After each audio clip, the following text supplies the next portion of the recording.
Howdy, folks. Greyhawk 4x4 coming at you again, your resident vintage gamer, and this is the second video of two today. If you want to see the first one, which is basically status of the channel, you can go back and watch that one first, but there's no particular order here. This video is going to be about the Wizards of the Coast open gaming license Dungeons & Dragons fiasco that has been going on the last couple of weeks and so forth.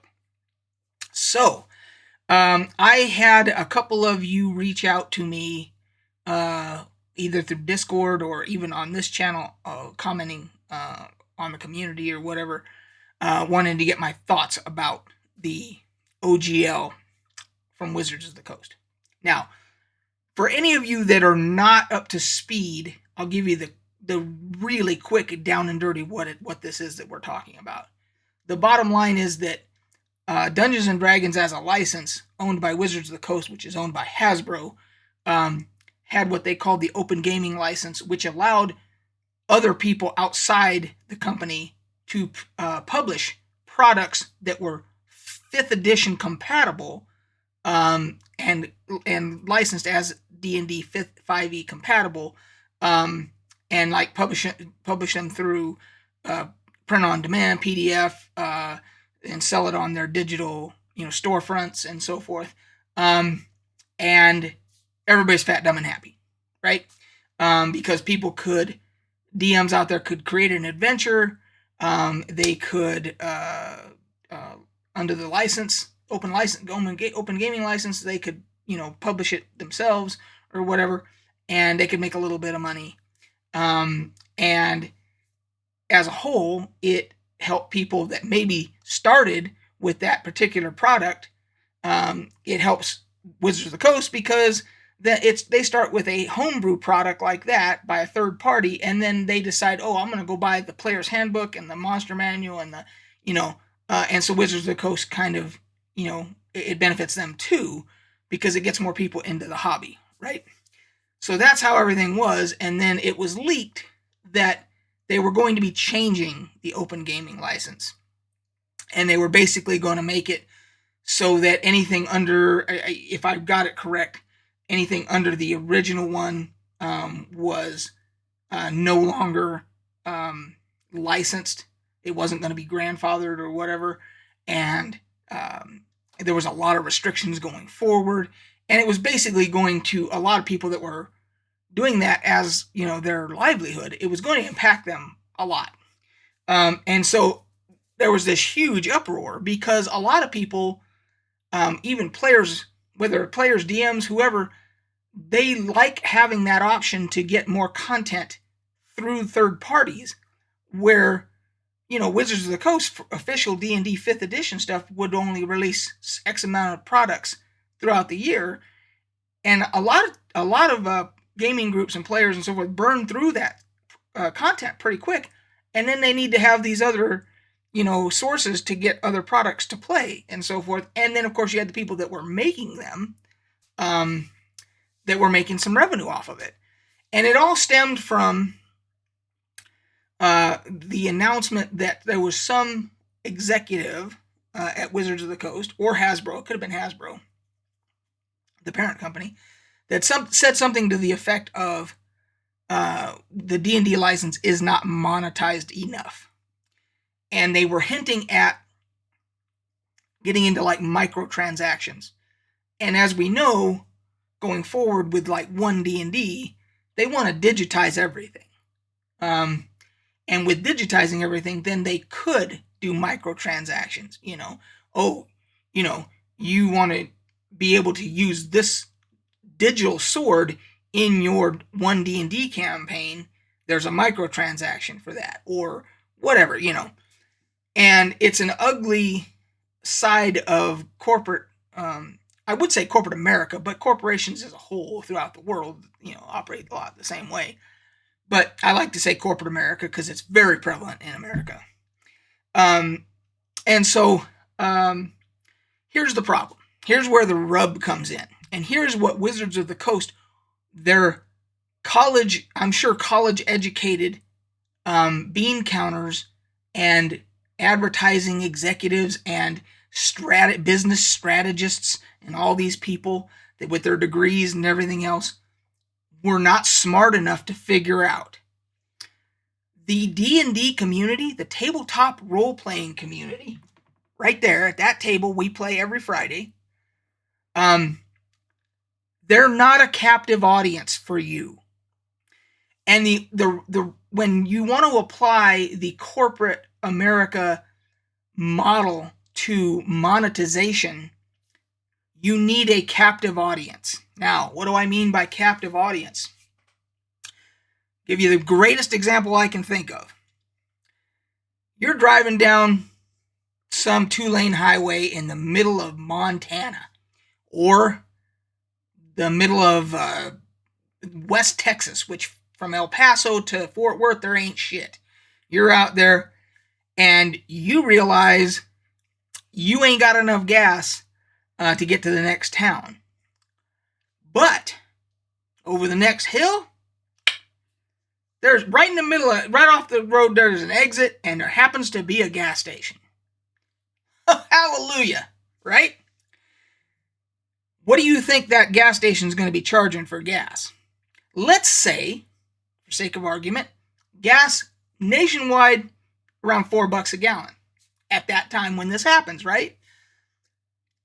You'll be lucky if they're not charging $6 a gallon. You'd be getting off light. The reason is you're a captive audience.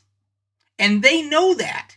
They know there's going to be a lot of people that didn't realize they're not going to have enough gas to get to the next town because they're out in the middle of bumfuck nowhere. And they're relying on that because the only place to get gas is their gas station. And you don't have any choice but to buy gas right there because otherwise you're stranded. You're going to have to get towed or whatever. That's captive audience. And that works with a lot of industries where we as consumers are captive audiences, where we don't really have a lot of choice. Another one is hospitals. When you go to the emergency room, you're pretty much a captive audience. They can charge you whatever the fuck they want to, and you cannot negotiate it. You can't negotiate it if you're unconscious.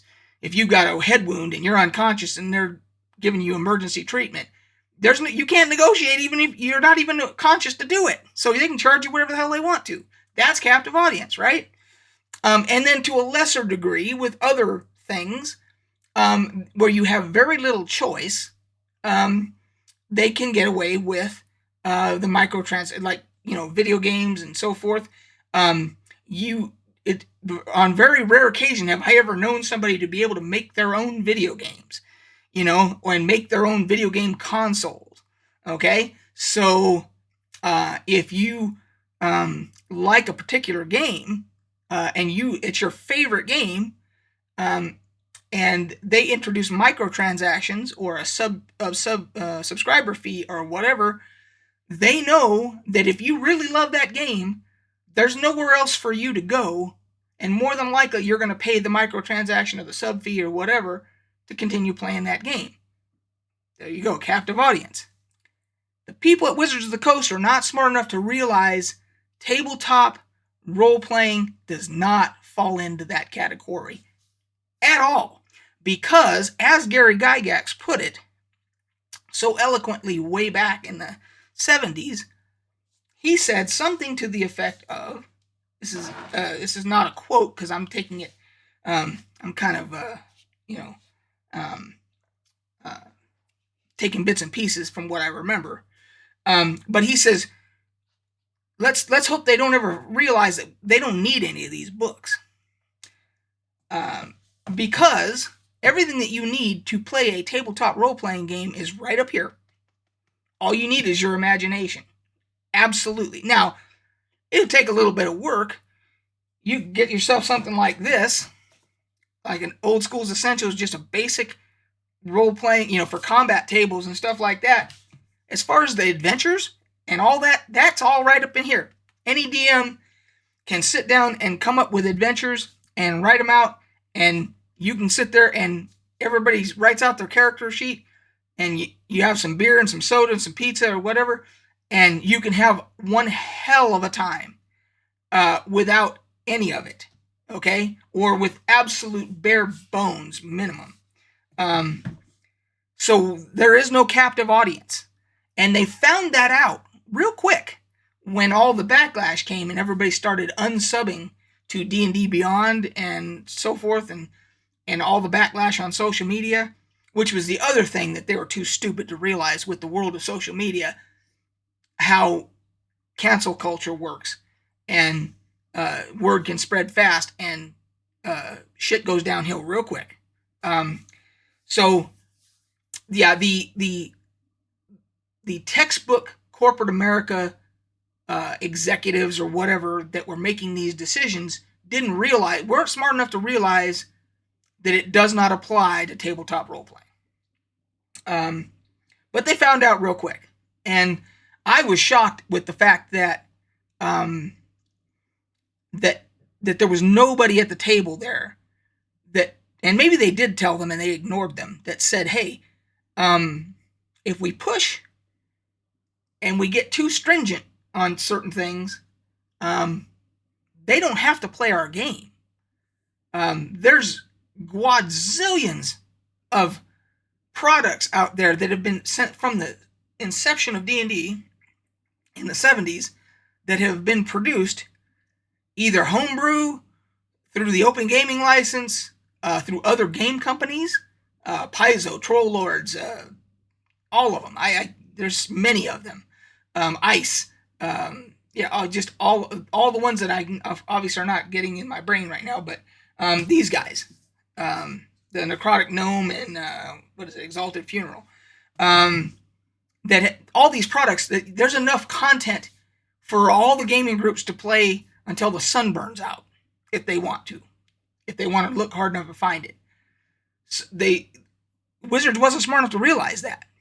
Now they come around, and now they put out an apology letter, which is corporate communications 101.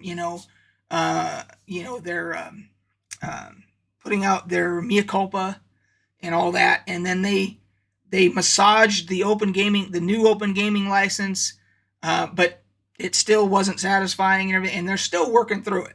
I don't know what the final product's going to be when they come out with the absolute last new open gaming license, but the damage has already been done. And the players spoke very loudly with their wallets. And I just thought that it was kind of hilarious that it went the way it did, because somebody should have been smart enough at that table in the corporate boardroom to say, this ain't gonna work, guys. They got too many choices out there.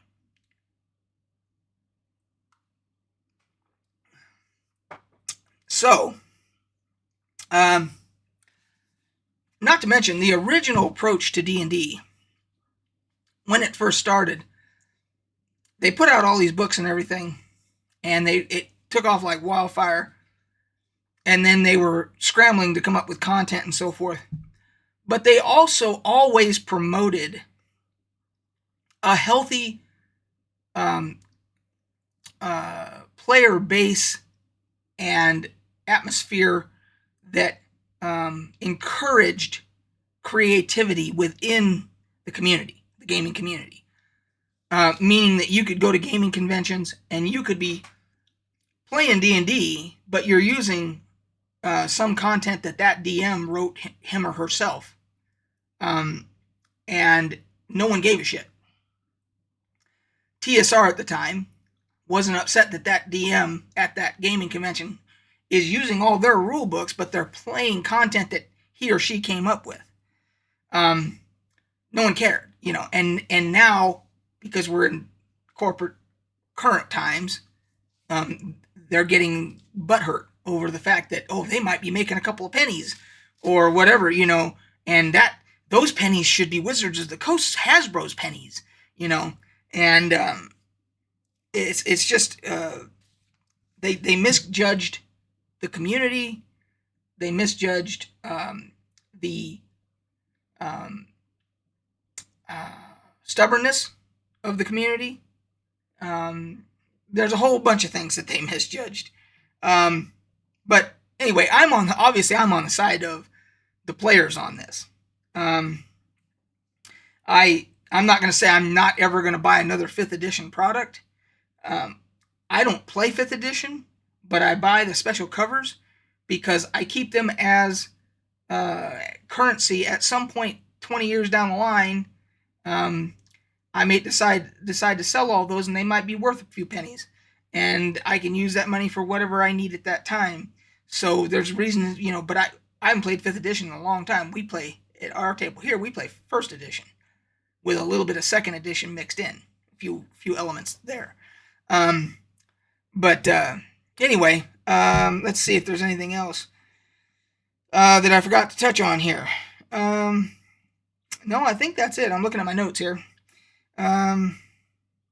Anyway, so if you want to know, if you didn't watch the first video today, it goes over the status of my channel.